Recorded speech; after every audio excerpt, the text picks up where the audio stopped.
તો સુરત શહેર ક્રાઇમ બ્રાન્ચને મોટી સફળતા મળી છે।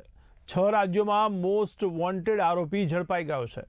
તો ગેંગસ્ટર રાજુ ઈરાની ઉર્ફે રહેમાન ડકેત સુરતમાંથી ઝડપાઈ ગયો છે। તો સુરતના લાલગેટ વિસ્તારમાંથી આ આરોપીની ધરપકડ કરવામાં આવી છે। તો એમપી સહિતના રાજ્યોમાં લૂંટના અનેક ગુનાઓમાં તેની સંડોવણી હોવાનું માલુમ પડ્યું છે।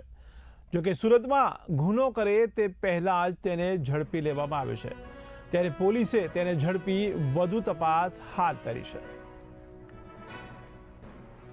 મધ્યપ્રદેશના ભોપાલનો રહેવાસી આબિદ અલી ઉર્ફે રાજુ ઈરાની, જે ઈરાની ડેરા નામના પ્રખ્યાત વિસ્તારમાં ત્યાંનો મુખ્ય સૂત્રધાર અને ગેંગ લીડર છે, એ સુરતમાં આવ્યો છે। એ બાતમી આધારે એમની ટીમે એને ગઈકાલે દબોચી લેવામાં આવ્યો છે અને જ્યારે આને પકડવામાં આવ્યો પછી ઘણા બધા રહસ્યો એમાંથી ખુલવા પામ્યા છે।